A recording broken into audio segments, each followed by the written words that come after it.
Con la venia. Bien, yo confieso mi satisfacción al tiempo que sorpresa por la escasa coherencia.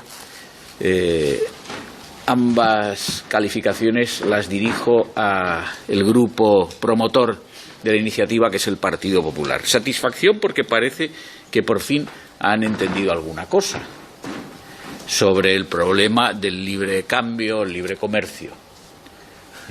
Parece que lo han entendido, claro, debe ser que, en fin, en Galicia, pues les dicen a ustedes, aquellos que están relacionados con la producción de las conservas de atún, pues que tienen que defenderlos ustedes en Europa, y que este tratado de libre comercio con Tailandia, pues que pone en riesgo sus intereses, los compromete.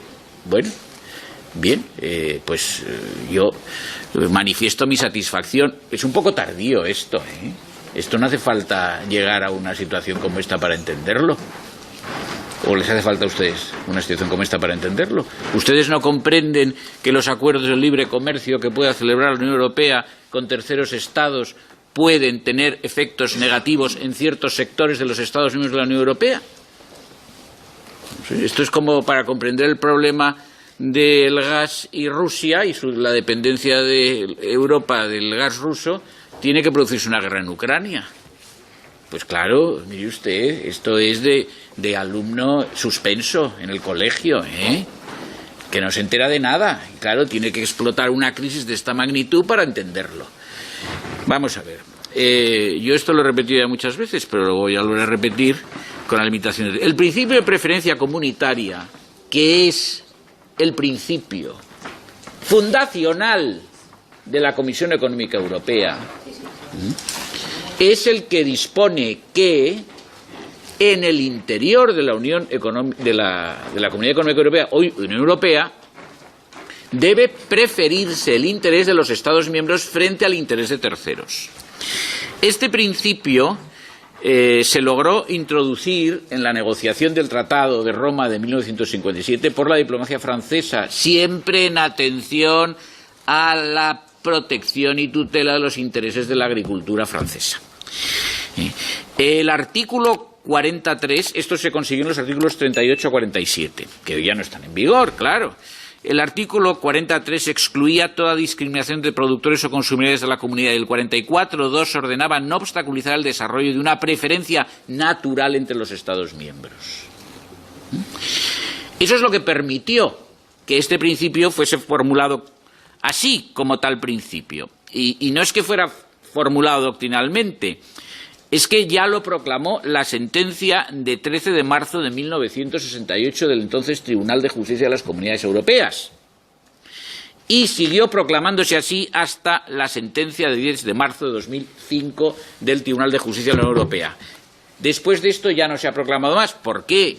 Porque la formulación actual del Tratado de Funcionamiento de la Unión Europea, que es el que ha sustituido al Tratado de Roma, y las directrices y en general la orientación de la Unión Europea han sido rendidas admisiones y otorgamientos a la doctrina del libre cambio en cualquier caso del libre comercio con terceros estados, aun cuando perjudicase los intereses de Estados miembros. Señor Sánchez García. Bueno, la Unión Europea ha traicionado sus principios, y al traicionar sus principios, un instante, señor presidente, perdón, al traicionar sus principios ha perjudicado los intereses de sectores enteros de las economías de los Estados miembros, y sectores de la economía española han resultado afectados. Y ustedes ahora se dan cuenta. Pues tarde, bien, pero tarde, muy tarde, y por lo tanto antes mal y muy mal. Con la venia. Nosotros vamos a votar en contra de esta PNL o moción promovida por el Grupo Bildu. En primer lugar, y sería suficiente para votar en contra, nos parece una burla que se hable de derechos humanos y se pretenda impedir o limitar su violación por parte de un grupo parlamentario como Bildu. Nos parece una burla porque no es un grupo parlamentario cuyas características ideológicas y políticas sean propias para este postulado, que consideramos en su boca totalmente inveraz y falso. Tienen mucho por qué callar ustedes acerca de violación de derechos humanos. Y por lo tanto, como tienen mucho por qué callar, lo que deben hacer es callar toda vez que están ustedes presentes. Y es muy discutible desde un punto de vista constitucional que ustedes deban estarlo, es decir, presentes en este Parlamento.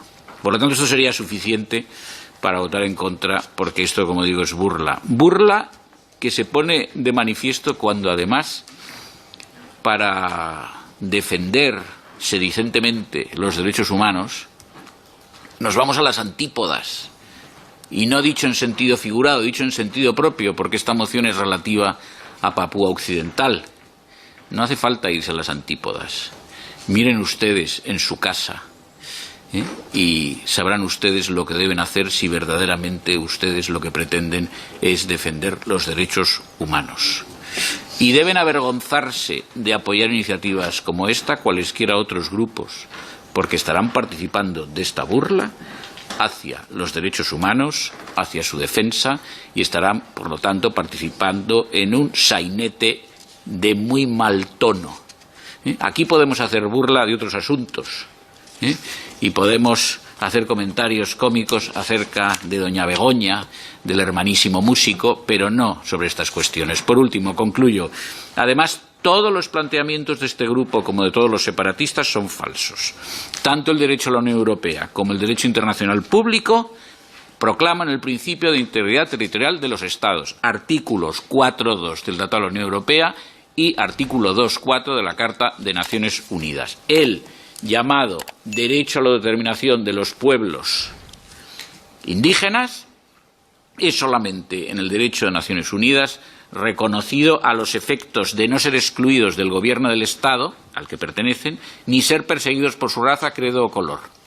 Y por lo tanto es lo que se llama un derecho a autodeterminación interna, que no supone la secesión del territorio habitado por esos pueblos llamados indígenas, que me parece que es el caso de los habitantes, según se ha podido entender, de Papúa Occidental. No, no y no.